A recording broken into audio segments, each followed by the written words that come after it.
We now move on to our next speaker. Now we're coming from the press and the Daily Express, and I'd ask Jim Reynolds if he would introduce Leo McKinstry. Yes, certainly. Leo McKinstry is the Daily Express political correspondent. I'd like to think that everyone here knows about him, because in my mind, he's one of the best political correspondents. He tells it like it is, and if you haven't heard of him, it means you're not buying the Daily Express, which is the only newspaper saying we have to come out of the EU, so go and buy it. He also is an author, and he tells me that he's actually written 11 books. One was Fit to Govern, about the Labour Party, Turning the Tide, about the welfare state. There's some football, Boycott, a cricketing hero, and there's some football stuff here, but they don't play for Arsenal, so I'm not even mentioning them. And then very much in my heart, Leo, is Spitfire, Lancaster, Hurricane, and Sir Jack Hobbs. Leo McKinstry.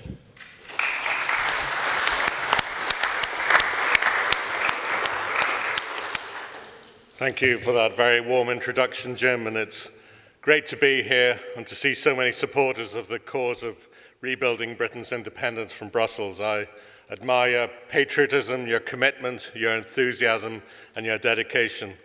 I've just been writing a book about Britain in 1940. This is the 12th book that's coming. And in 1940, of course, was when the threat of German invasion was looming so darkly over this country. And it was precisely those qualities I've just mentioned that you show here today that helped Britain achieve national salvation then.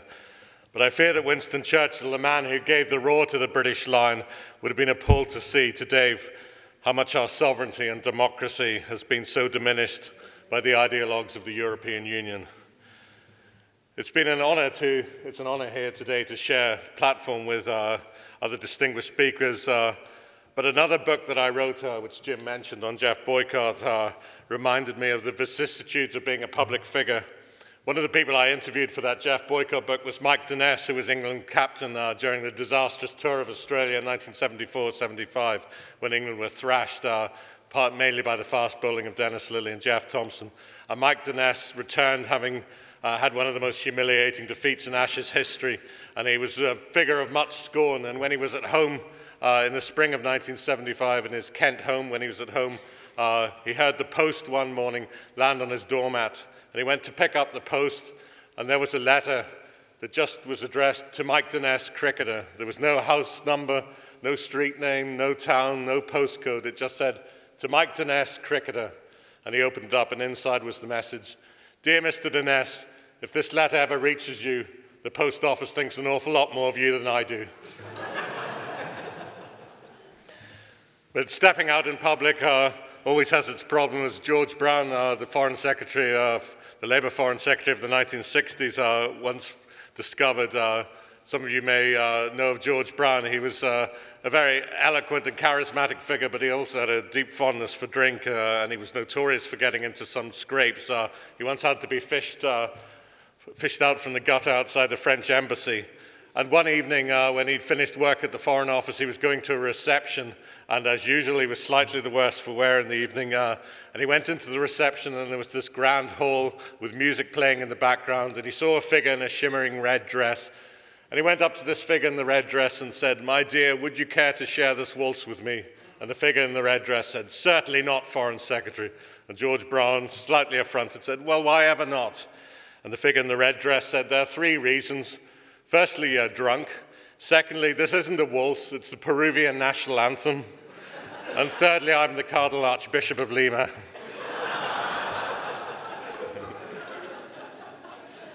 But it was George Brown's Labour colleague Hugh Gaitskell who gave one of the most powerful speeches ever made against our subjugation under Brussels rule, when in 1962 at the Labour Party conference he warned that membership of the common market would ultimately be, as he said, the end of Britain as an independent state and the end of 1,000 years of British history.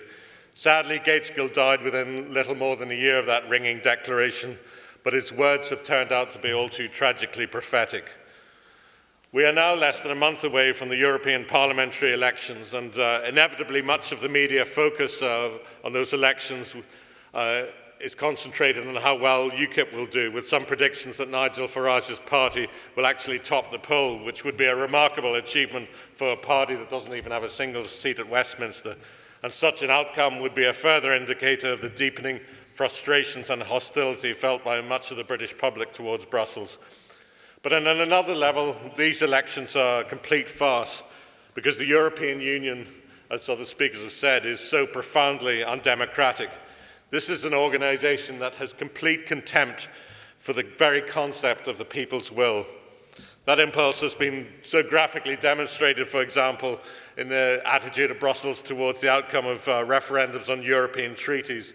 So in 2004, for instance, when the electorates of Holland and France voted against the proposed EU constitutions, Brussels just decided not to pay any heed to that result, but to go through with the creation of a new constitution through the Lisbon Treaty. And when the Irish rejected that Lisbon Treaty, they were forced to vote again to make sure they came up with the right result.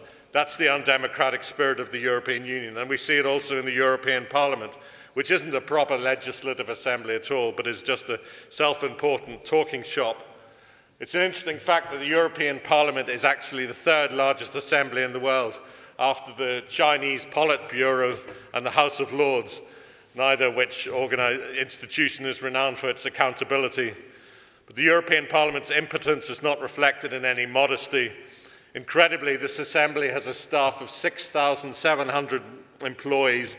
900 of them are paid over £104,000 a year. That's just in the European Parliament alone. But real power in Brussels doesn't lie with the Parliament, it lies with the unelected, unaccountable, self-serving Commission. It is truly remarkable to me that so many British people, from the suffragettes to the franchise reformers of the 19th century, went through such struggles to ensure that all adults in Britain were given the vote.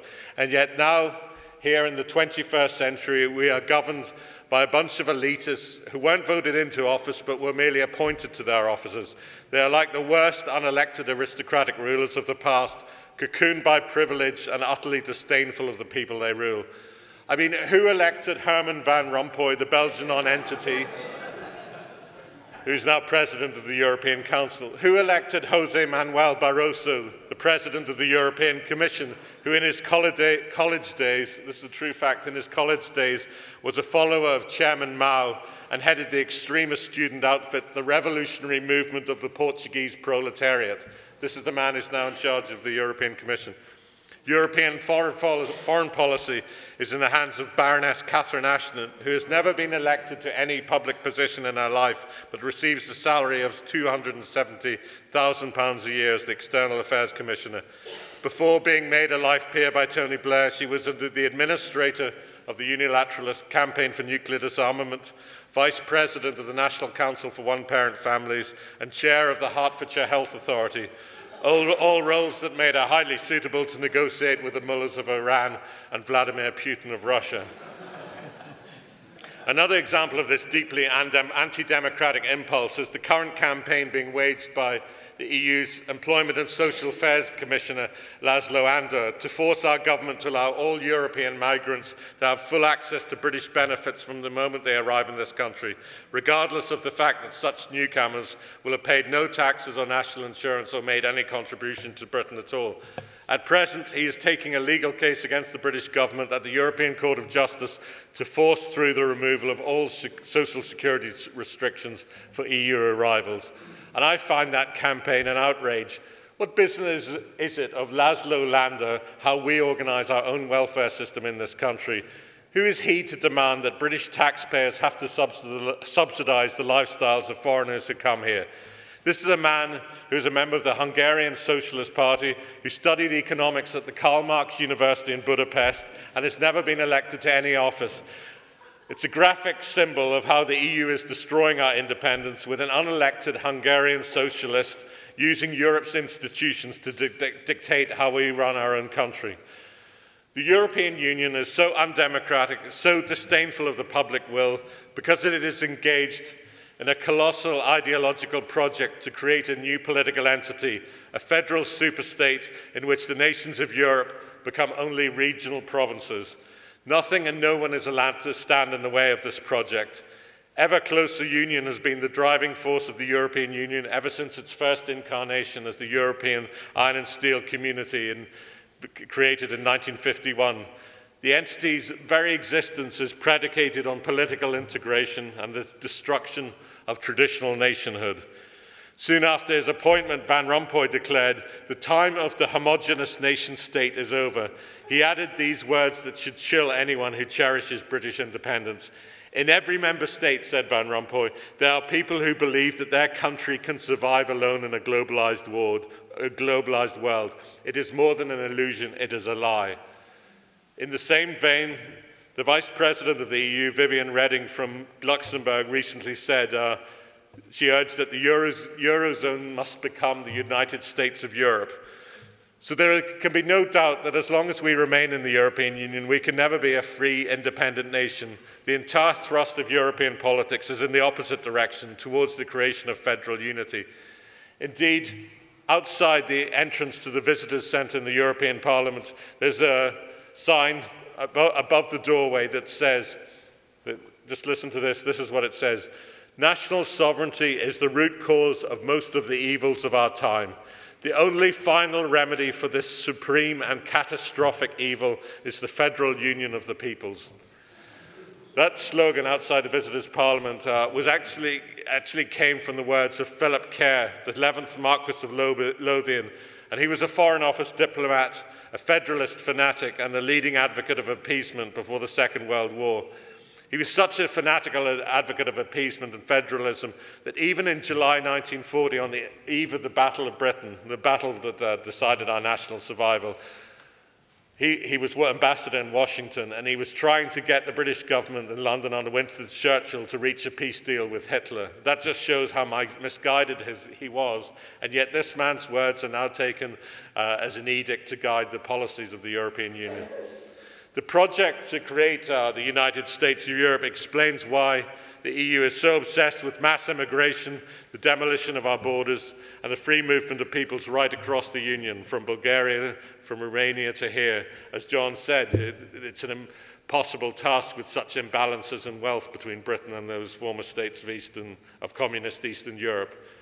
But this is what the European Union is obsessed to implement, and will brook no challenge to the free movement of peoples, because a Europe without any boundaries is also a Europe without any national identities. In a continent of endless flux, we lose our traditional allegiances, and according to the Brussels theory, we become citizens of the new Europe. It is a kind of demographic permanent revolution, which is no doubt why it appeals to that old Maoist, José Manuel Barroso.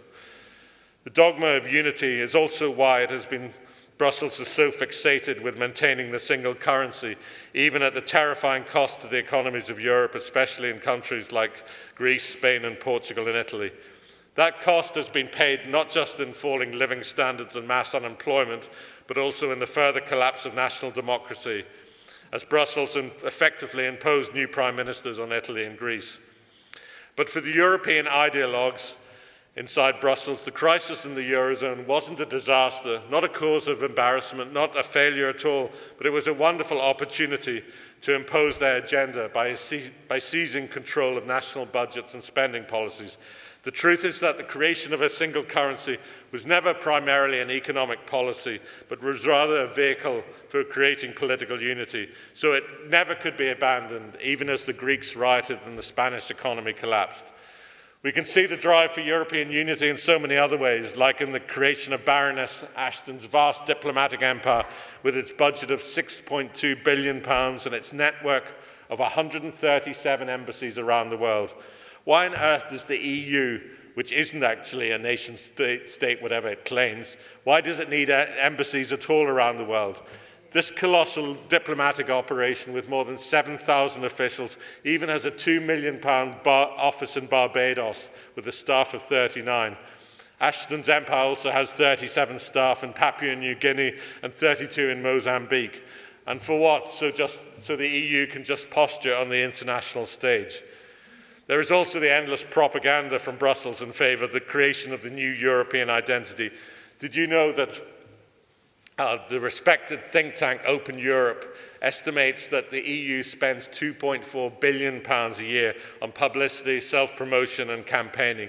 That is more than the global giant Coca-Cola spends on marketing and advertising. The drive for unity is why we have to put up with the talk of European defence policy, the creation of a European-wide arrest warrant, the endless push for harmonisation of everything from pensions to paternity leave, and also the establishment of a European justice system. As Viviane Reding recently boasted, in direct contradiction of what Nick Clegg said during his feeble performances on his media debates with Nigel Farage, she said that 75% of all our laws now originate in Brussels. Personally, I could hardly be more saddened by this diminution in our national status, for I'm in an odd, perhaps almost unique position in that I was born and brought up in Ulster, in Belfast, at the height of the Troubles in the 1970s. One reason that I've always hated fanaticism and dogmatism, as we see from the European ideologues. But throughout my life, growing up in Northern Ireland, I was that rarest of creatures, a passionate Anglophile. I had a deep adoration of England and an instinctive love of English history. And I always felt growing up that I would make England my home. And that is why I am so disturbed at the loss of our heritage and our national identity at the hands of Brussels, as Hugh Gateskill so eloquently predicted. And it's also why I'm so strongly in favour of our promised referendum on membership of the European Union. Hopefully, if the Tories or UKIP, together with the Tories, manage to hold sway at Westminster after the next election, because that referendum could pave the way to our exit. We've never had the chance to vote on this crucial question of whether we want to be part of a political union. When the British people last had a vote, as John referred to, in 1975, it was only on the membership of a free trade association, then called the Common Market. It wasn't on a political union. The political class in Britain, particularly the leading pro-Europeans like Ted Heath and Roy Jenkins, knew full well privately that our membership of the Common Market would ultimately result in the obliteration of our independence under a political union. But that was never put to the British people at the time. We were constantly deceived and misled by the political class, as reflected in the barefaced lie that Ted Heath told when he launched Britain's bid for membership of the Common Market in 1971. This is what Ted Heath said. "There are some in this country who fear that going into Europe shall in some way sacrifice our independence and sovereignties. These fears, I need hardly say, are completely unjustified." But in private, Ted Heath knew a very different story. So if, as the Tories plan, there is a referendum in 2017, it will be the first time that a national electorate has had a real chance to decide its fate since the creation of the European Union in the early 90s. But we have to be aware that if that referendum comes, the pro-EU brigade will fight viciously in any referendum to defend our subservience to Brussels. Their tactics will be based not on rational argument, but on smear and scare. Opponents of European integration will be crudely labelled as xenophobes, racists, little Englanders and reactionaries. We've already seen a glimpse of that in the hysterical outlook, or the hysterical response to the UKIP posters this week urging tighter controls on immigration, which many critics said were racist. Given that 80% of the British people are fed up with immigration running at 500,000 new arrivals every single year, what UKIP critics are effectively saying is that 80% of the British population is racist, which is a terrible piece of nonsense. When the campaign comes, the EU will also spoon-feed us the defeatist message that we cannot survive on our own, but only as part of a vast bloc, that in our increasingly globalized, competitive world, there's no room for the nation-state, only for economic superpowers. We'll be told that 3 million jobs are dependent on our membership of the EU, so that if we leave, we'll suffer a disastrous increase in unemployment. All this is nonsense, just more facile emotional blackmail. We heard all these sort of arguments before at the time of the single currency, when we were told if we didn't join the euro, it would be disastrous for our economy, and yet we now have the fastest growing economy in Europe, far faster than France or even Germany. The very idea that everyone who wants Britain to regain her independence is an inward-looking xenophobe is highly offensive. Indeed, it could be argued that those who desperately cling to Brussels are the insular ones, while those who advocate liberation from the EU straitjacket are outward-looking and optimistic, more ready to embrace the wider world. Like most Britons, I adore much of Europe. Only last month, I was in Rome marveling at the wonders of the Renaissance wonders of the Vatican. It's one of the dirty tricks of the Brussels lobby to equate exasperation at the EU with hostility to Europe. Indeed, one of the reasons that so many of us love places in Europe like France and Italy and Denmark and Spain is precisely because of their unique national qualities, which will be destroyed if we all become one political entity. It's equally absurd to pretend that we couldn't survive economically outside the governance of Barroso and Rompuy and Ashton. As the film showed, what are the two most successful economies in Europe? Switzerland and Norway. And what do they have in common? They're not in the EU. They manage perfectly well without the Eurocrats telling them what to do. They are successful precisely because they are free to choose their own economic path. The claim that we have to be a member of the EU to trade with EU member states is just as ludicrous. Countries all over the world are making trade agreements with each other. Free trade is the future of the planet. Economic blocs belong to the past. Even if we left the EU tomorrow, German companies would still want to sell us their cars. Italian fashion houses would still want to sell us their clothes. The cry that we can only trade if the Eurocrats are in charge is just the last desperate howl of a privileged elite who see their vested interests under threat. But there's nothing more grotesque than the pretense that the EU is an engine of prosperity and enterprise. Just the opposite is true. In its obsession with regulation, harmonization, and control, the EU has been a destroyer of jobs and economies. This happens in a very direct way through the single currency's imposition of a uniform interest rate throughout the Eurozone. The best rate for export-led Germany can be a catastrophe for tourist-led Greece. The ideological promotion of free movement has also grossly distorted national labour markets. Here in Britain, it has had the effect of putting 10,000s out of work and driving down living standards for much of the working class. It never ceases to amaze me that the Labour leader, Ed Miliband, can bang on so much about the cost of living crisis, yet is opposed to any form of immigration control. The EU bureaucracy also hinders rather than helps enterprise through its endless interference and regulation and over-regulation in the workplace.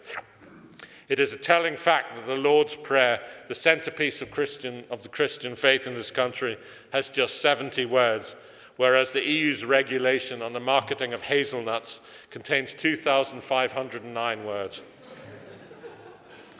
The idea that this is a dynamic organization that promotes business and economic enterprise is laughable. The whole EU is hopelessly bureaucratic, inward-looking, sclerotic, and totally divorced from the real world or the needs of business. Just to give you some examples of the EU in operation, the European Commission has no fewer than 3,325 officials who earn more than our own Prime Minister. It is so full of waste, abuses and mismanagement that its accounts have not been given a clean bill of health for 19 years.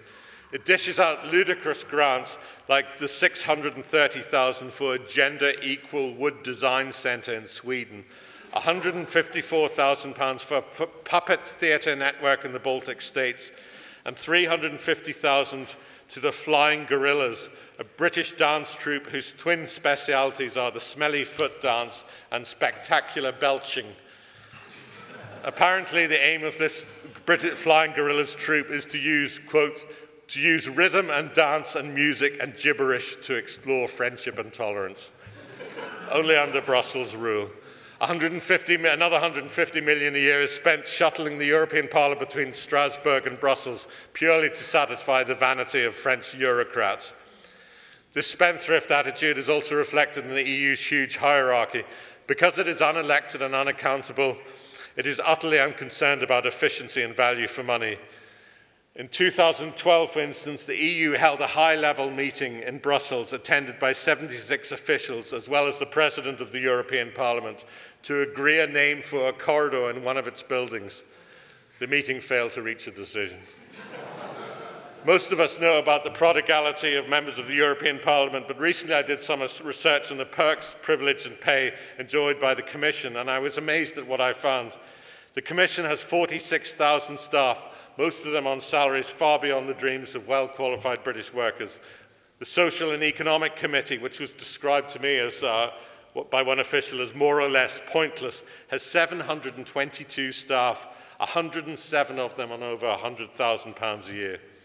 All officials working for the EU are provided with a generous expatriation, so-called expatriation allowance, if they are working outside their native country. This is awarded at a flat rate of 16%, and for a top official can be worth £30,000 a year. In addition, officials can receive a household allowance of £143 a month, a payment of school fees up to £212 a month, lucrative travel allowances, a pension of 70% of their final salary payment, or a daily subsistence allowance of £34 a day. The EU is always demanding that we, ordinary taxpayers, fork out more in the name of social solidarity, yet their well-paid staff all enjoy special EU tax rates far below 20%. It is no exaggeration to describe Brussels as one of Europe's biggest tax havens, which puts all the EU bleating about the Isle of Man and Jersey into the shade. One EU official last month candidly admitted to me that because of the combination of low taxes and high perks, this is what he said, "This is the only job I've ever had where my net post-tax pay is higher than my gross pay." So that just illustrates the problem. The EU is rotten to the core. It is terrifying this expensive, extravagant empire is in charge of our lives and ruling our country. To me, it's a gigantic extortion racket that we in Britain are forced to subsidise through our contribution of £14 million a year. And as John said, that could easily go up by another £10 billion in the next Parliament. £14 billion a year, basically to subsidise our own demise. The great rallying cry during the American War of Independence was no taxation without representation. That's exactly what we have with the undemocratic EU. It's institutionalised larceny on an epic scale. I hope that we get that referendum we so badly need soon, and in that vote, the British people will grab the chance to bring back their freedom.